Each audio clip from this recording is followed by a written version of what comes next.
Right, so today we're really going to dig into this 10-bed ICU program they've got going on in India.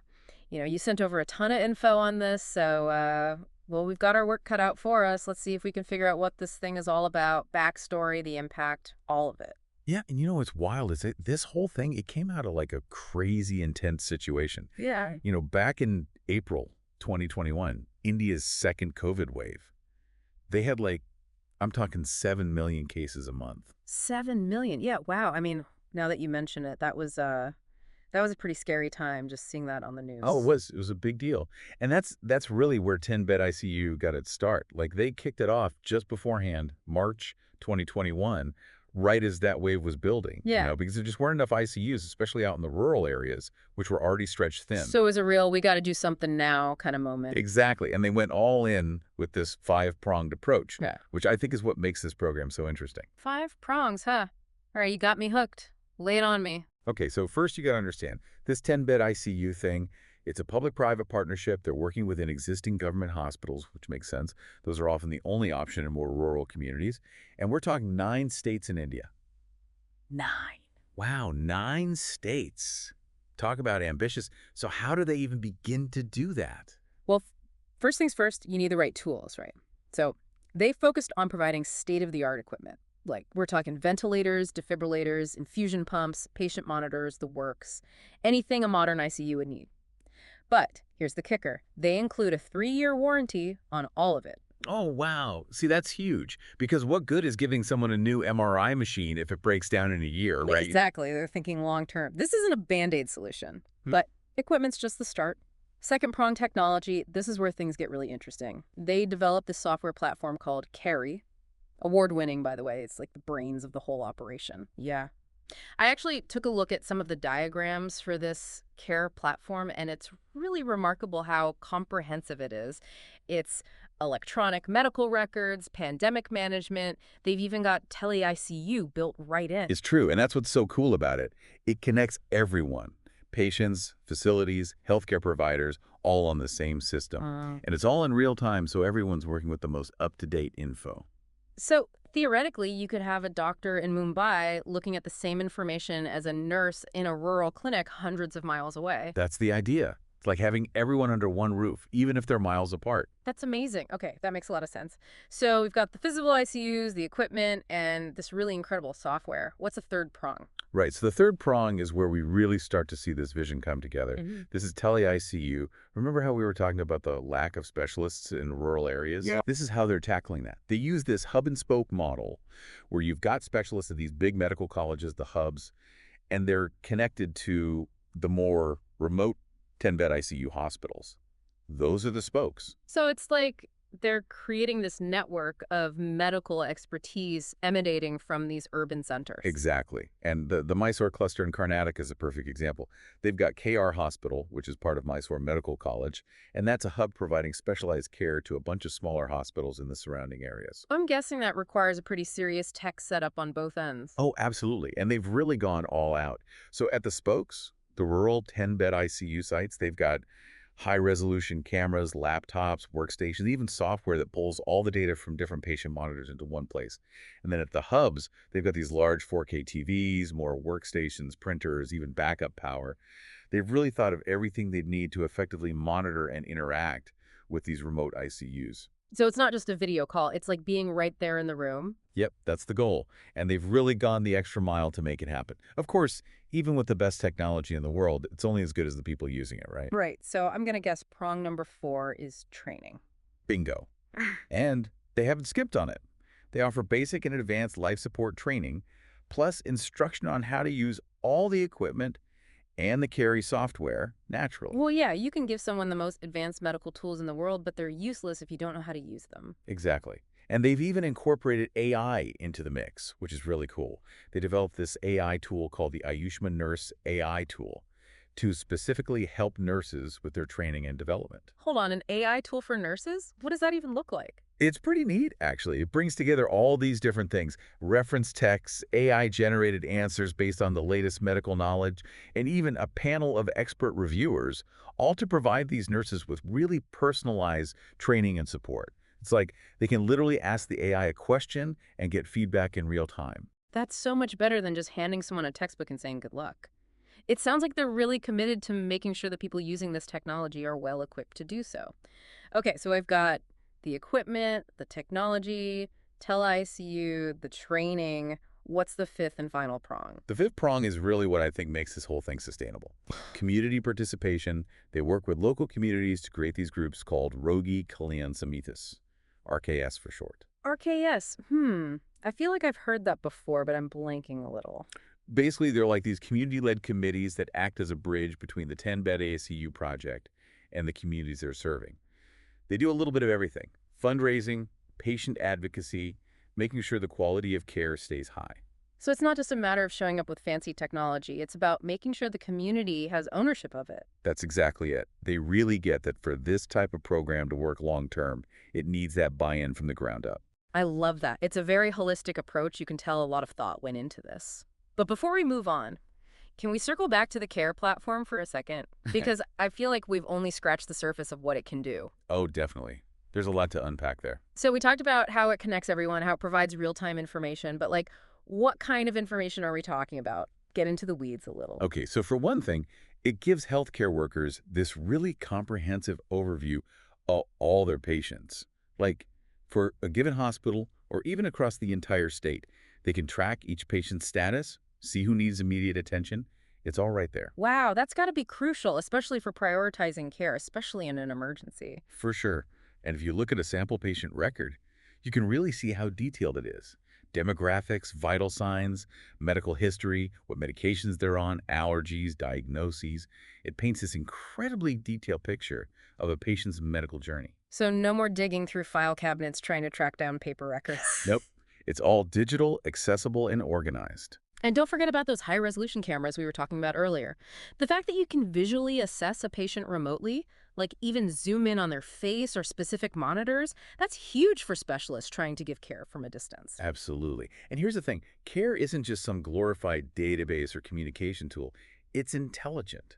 Remember we talked about AI. You mentioned it analyzes data and integrates it into the electronic medical records, right? Yeah, it takes all that raw data spitting out of the patient monitors and automatically integrates it into the EMR so no one has to manually enter it. That alone saves a ton of time and reduces errors, and it lets the healthcare workers focus on what matters: the patient. It's like having a digital assistant working behind the scenes, making sure all the information is accurate and up to date. But wait, there's more, right? Didn't you say something about discharge summaries? Oh, right. CARE also uses this thing called multi-pass summarization to generate these crazy accurate discharge summaries. So patients are sent home with these clear, concise summaries of their treatment and what to do next. It just makes that transition back home so much smoother. So it's streamlining a lot of these tedious, time-consuming tasks that doctors and nurses usually have to deal with, frees them up to actually spend time with their patients. Precisely. And it gets even better. CARE is designed to integrate seamlessly with the thing called the Ayushman Bharat Digital Mission, ABDM. Basically, it's India's national digital health ecosystem. Oh yeah, that was actually something I wanted to ask you about, because that seems like a massive step towards creating a truly connected healthcare system. How does that actually work on a practical level? It's pretty slick. First, it allows everyone in the system to get an ABHA number, which is like a unique health ID. Then, using something called a Health Information Provider, or HIP, they can share digital health records securely. Wait, so patients can actually access their own health records from anywhere? That's right, with their consent, of course. They use a Health Information User, or HIU. Gives them so much more control over their own healthcare information.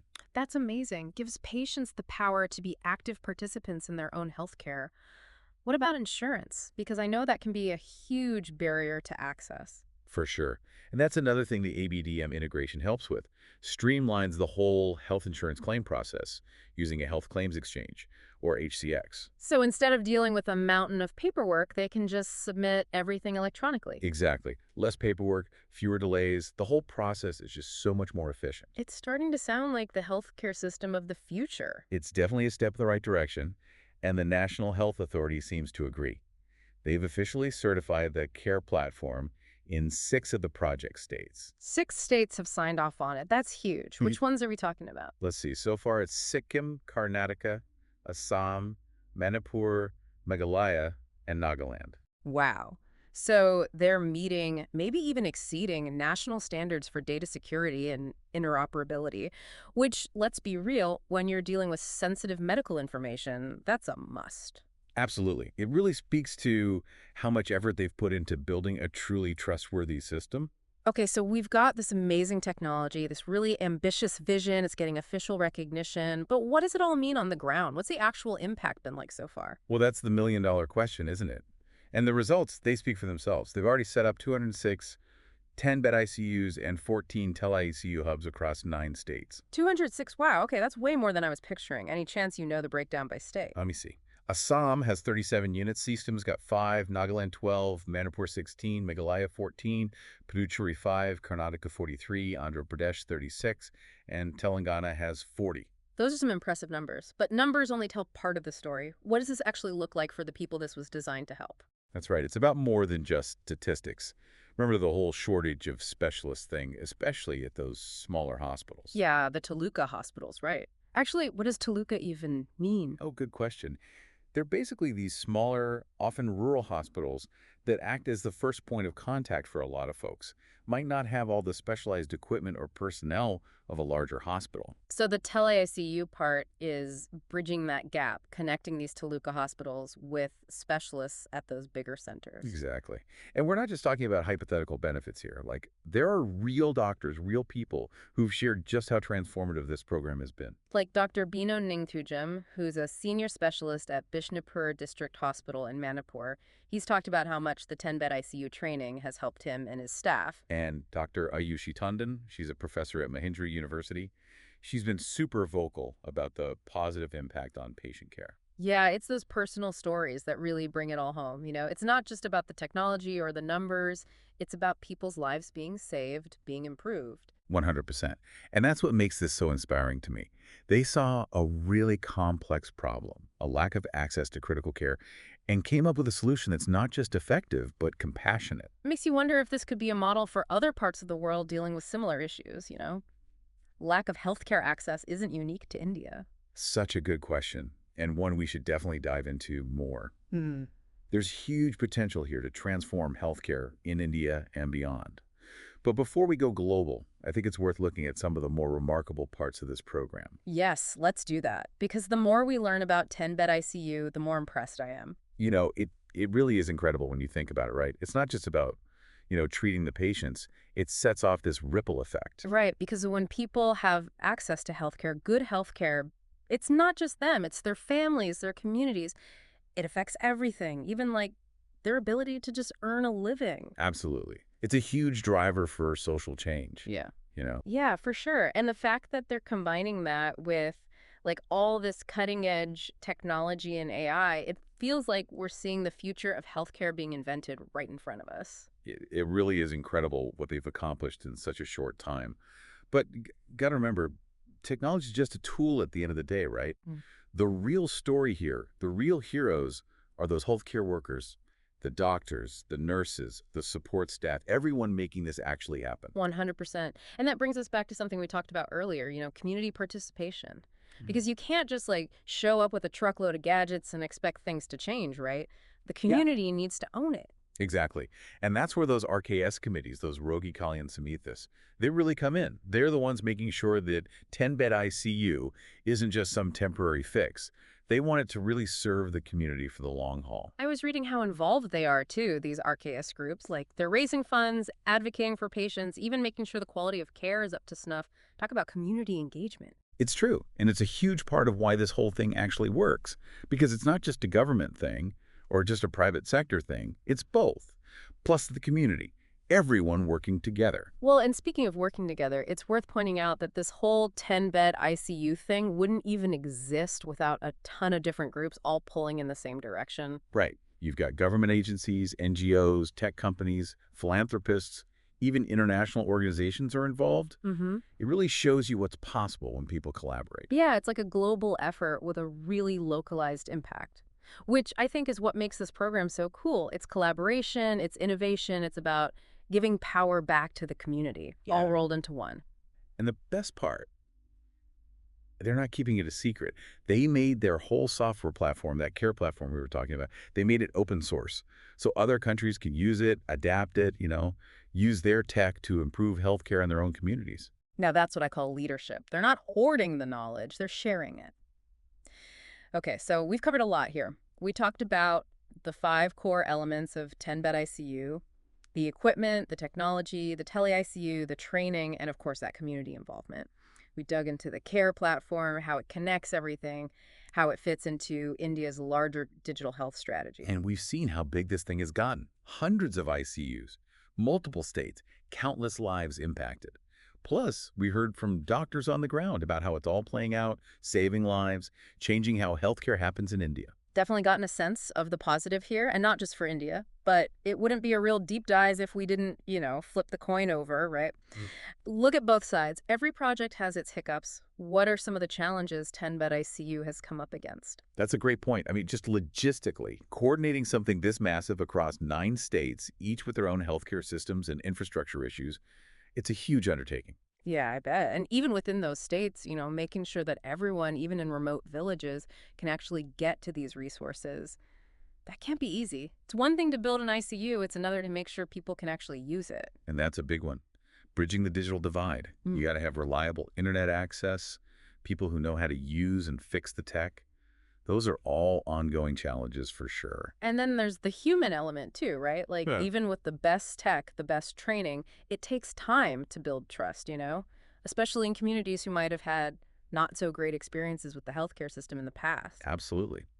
That relationship, the patient-doctor relationship, the trust, that's not something technology can solve on its own. You got to approach it with sensitivity, cultural awareness, and really listen to what the community needs. It does sound like 10-bed ICU is taking those challenges seriously, though. Oh, for sure. And that's encouraging to see. Because even with all the bumps in the road, this program shows that real change, big change, it's doable. You just need people who can think big, who are really committed, and who are willing to adapt when things don't go according to plan. And being open to new ideas, right? They've really shown that they're not afraid to experiment, to look for new ways to make things even better. It's really pushing the envelope of what's possible in healthcare. But it always comes back to the human side of things.